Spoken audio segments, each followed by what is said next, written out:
Hello everyone, my name is Relax and Panic, and this is another reaction to the Monogatari series. It is for Nekomonogatari Kuro, episode 2.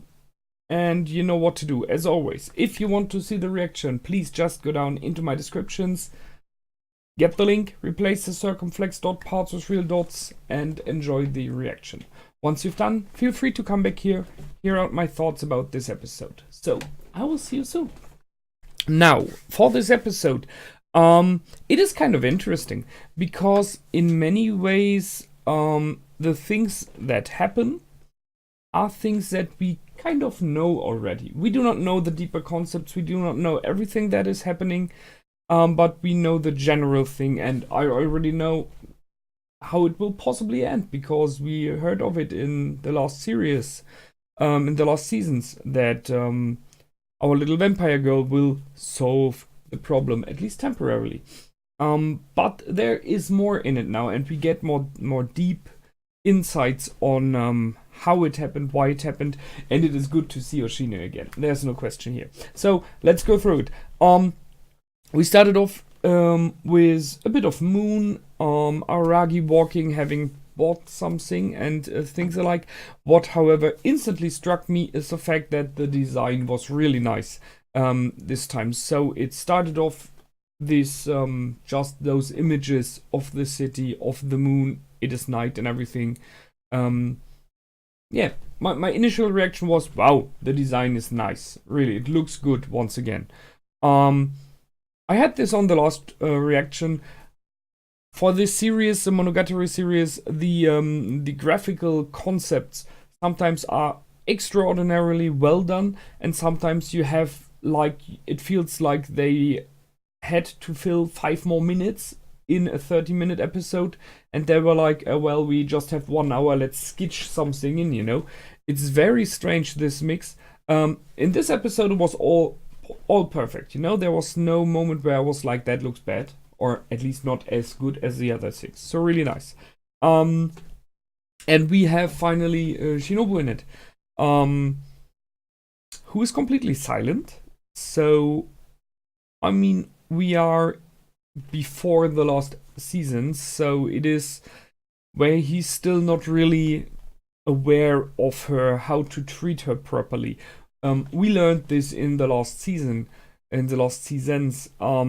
That it is important how you perceive, how you think of abominations, because they get their powers and the way that they act from how society, from how the people look at them, how they are perceived.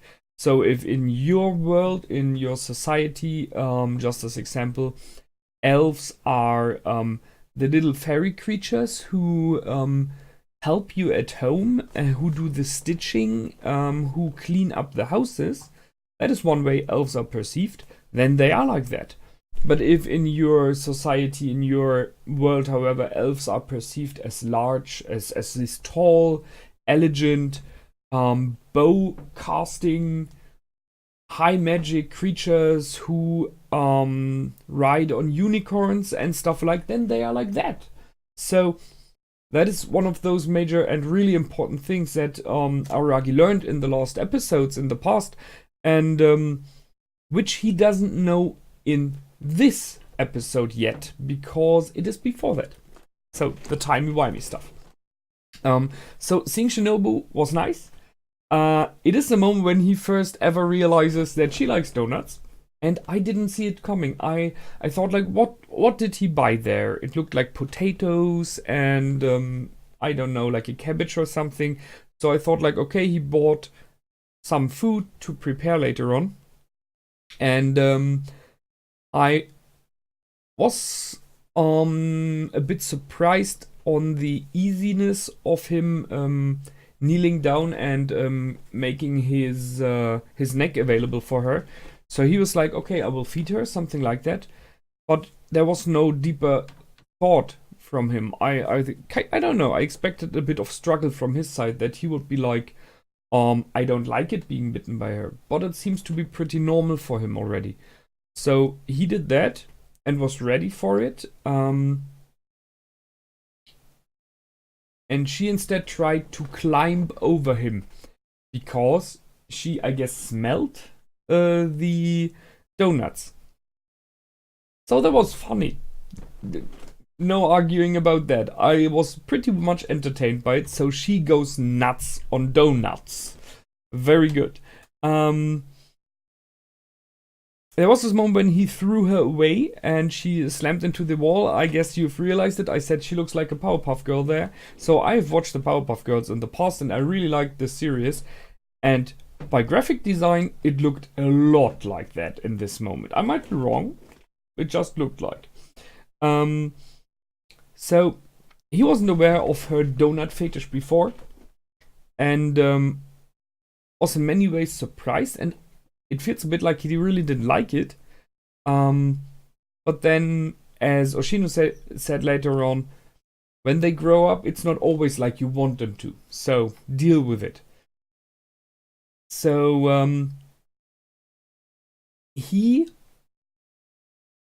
where we are again at this strange relationship that Aragi and Shinobu have.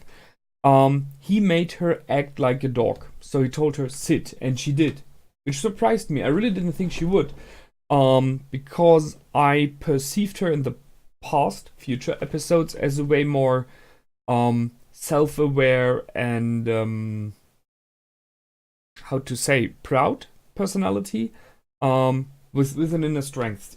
I think she wouldn't do it. It would be like she's not a dog. But in this case, she did, and when he said eat, she did eat, and so she was very much like a trained puppy at this moment, and it felt wrong. For me, it felt completely wrong, which maybe is why it was done. So in the end, he gave her all the donuts, which might have been a mistake, although some of them were meant for Oshino, who never questioned it, by the way. I mean, he might have said, like, where's my donut? And she still didn't talk until the moment when Aragi turned around. And now the question is, did she really talk in this moment? Which would be kind of a, little smack from her. Like, I'm not talking when you look at me, but I'm talking when you don't. Or was it just his imagination? I think she really did say that at this moment, because she completely adores donuts now. And then we finally had the appearance of Oshino, which I really like. I so much like it that he appeared again. He's still a very interesting character, which I still don't know enough about. I really hope we will learn more about him. The reasons why he's there, what he gets out of it. I'm not guessing he's just doing it for the money. For me, it very much feels like Oshino's someone who kind of wants to help, who has this inner drive somehow. And he told Aragi about how aberrations act, which he did in the past future episodes already, which I discussed at the start of this episode, of this comments here. The interesting factor that the way mankind looks at the specific aberration designs the aberration. So if you're afraid of the dark man, then the dark man exists, and it exists in this way. But it is important here because when it comes to Shinobu, she is perceived and thus designed mainly by Aragi, very, very much by him, and a little bit by, as it seems, by Tsubasa, by the Metal Cat, and by Oshino, who's around. Okay, so, but most importantly by Aragi. So it is important how he thinks about her, because he makes her be as she is now. We know that in the future he will come to terms with this, and this is where the growth of Shinobu starts, where she gets more self-aware, more active, helps him more in many ways, so it is important for him too. And I like this idea. It's a very clever idea to go with. So he then they talked about the Metal Cat, about what it means that they buried this cat. Really not much about the problems of Hanekawa herself. although I think Oshino is so clever that he already knows what's going on. So he made Aragi talk about all things that are not forbidden to talk about. So he has some background informations about her, and seeing that he knows what the metal cat is, I would guess the metal cat needs some specific kind of persons to bond to. He will for sure already know where this all is going, what it means. As I said, I really like him, and I think he's the cleverest guy in the show at the moment. Kind more like wisdom clever, if you know what I mean. While Hanekawa is intelligence clever, he is more of wisdom clever, I think. Not saying he's not intelligent. So he will go search for the cat, in the meaning of unbury her, and sends Aragi towards Hanekawa to talk with her.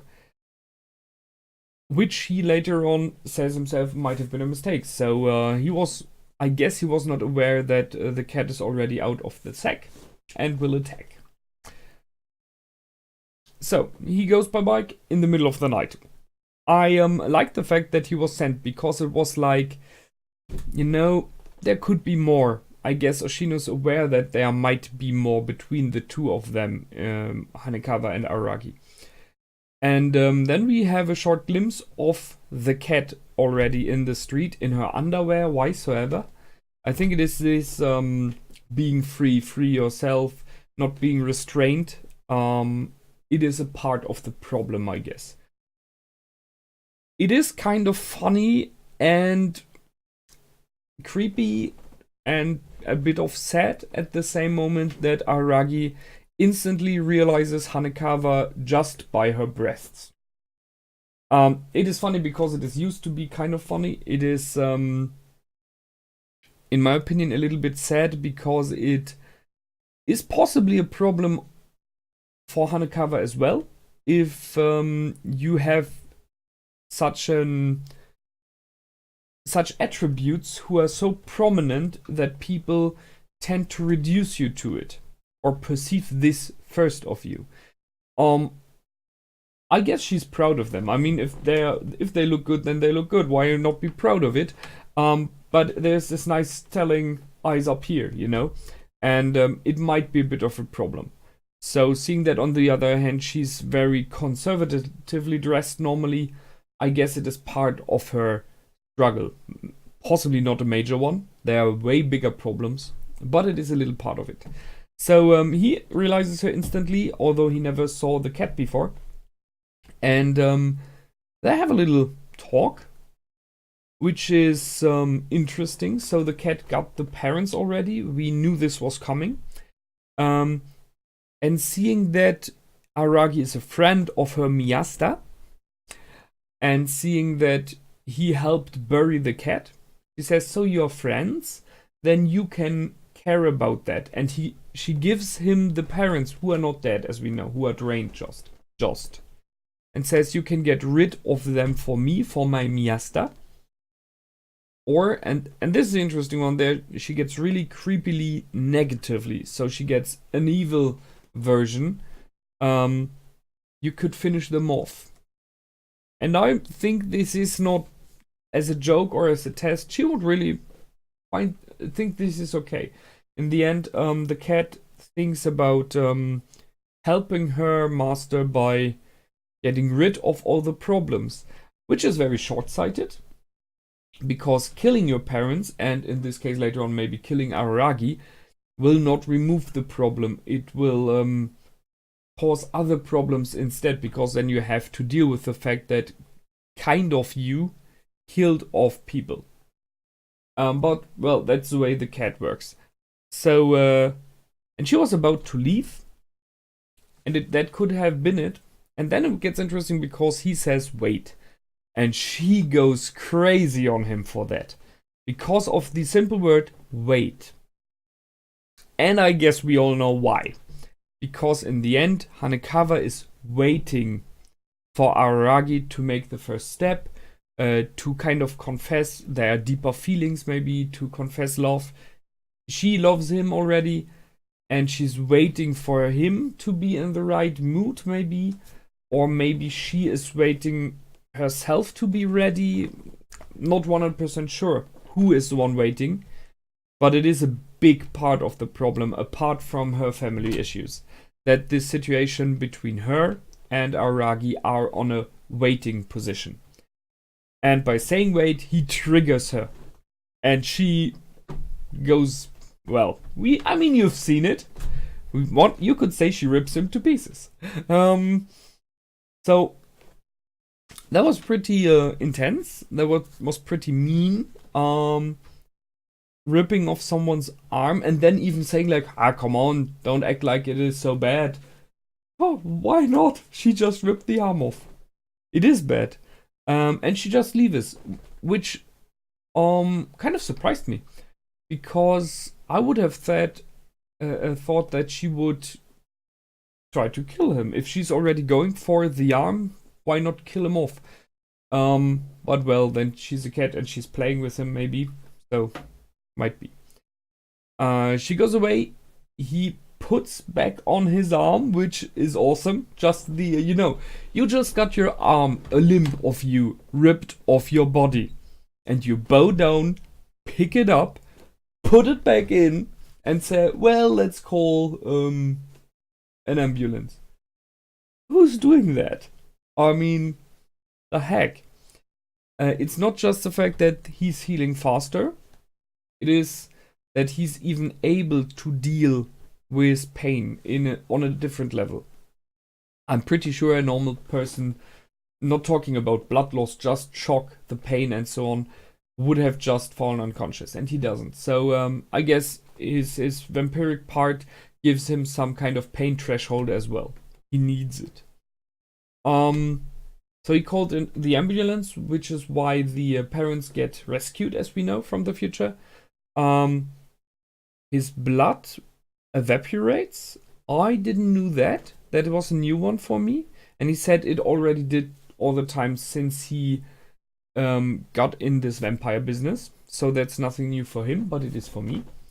But it evaporates slower than normal, which possibly is because of the Metal Cat's energy drain, her special abilities. So she took kind of the healing power away, so she took this evaporation effect partially away as well. And they showed, I wasn't sure what they meant when showing the cell phone with the battery level going down. I thought like, what does it mean? But in the end, when it was at 0, he fell unconscious. So this was meant to show him clinging on, being aware of what's happening, and then just falling unconscious. Waking up later on with his phone working again, by the way, and Shinobu sitting next to him.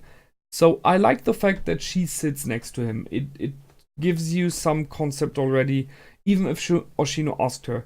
It shows the closeness between those two characters. It shows that there might be some care that she has for him, so she tries to help him, even if Oshino asked for it. She did. She stayed awake at day, which very clearly she shouldn't like. So she did things for him. And that's why Oshino tried to pressure Aragi in saying thank you to her later on. And I agree with Oshino. I'm not sure if Aragi really got it, how much it meant. So that's why he was a bit mean to him later on. They got the information, the closer you are, the better you heal. Okay, we know that. And got informations, as already discussed, about the energy drain and some general background informations about the Metal Cat. So, there were 3 things in the end. One thing is, Oshino told Aragi to stay away from the whole issue now, because he's not ready for it. He doesn't have the knowledge, he doesn't have the strength. There are 2 options this might be. It might be that he really means it, and we all know Aragi will not do it.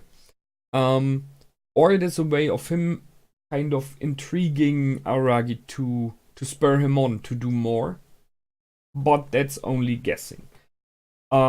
Seeing that in Bakemonogatari, Aragi had to learn the hard way that there are moments where you cannot help or you shouldn't help because you endanger others. I think Oshino means it as he said here. This is one of the three things, but the two more important things for me here are the fact that Oshino is always talking about the vampire. He never uses a name.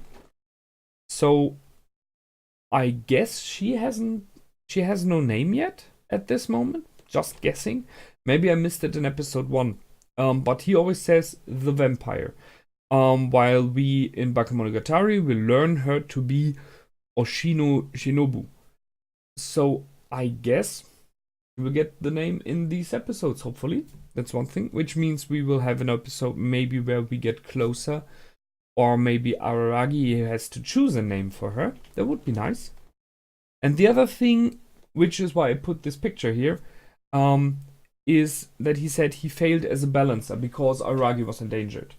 So he sees himself as something called a balancer. Now, what do you balance? I guess he balances between the world of aberrations and the world of man.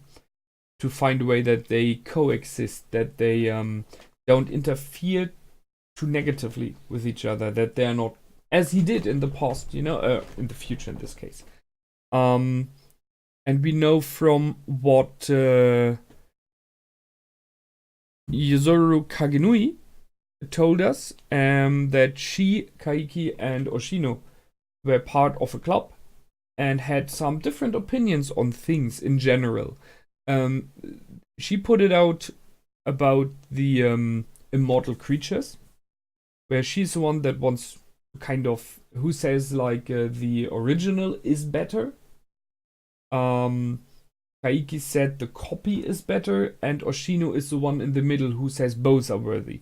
And there we have it again. He's the one in the middle. He's a balancer. So might be a coincidence, but I think it is kind of the way that he acted. Even when I look in the past episodes, he's always trying to find a solution that works for all. Doesn't have to generally be destroying one side. If it is possible to solve it without destroying one side, he would possibly go for it. So interesting. Maybe we'll learn more about what does a balancer mean exactly. What does it mean it to him? And hopefully we'll learn a bit more about him, because I really like him. He's one of my favorite characters still. So, that's it. Next episode. Well,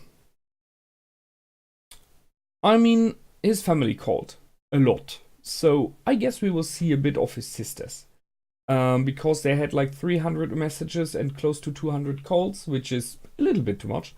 So I guess he will have to deal with them next episode, which would be nice.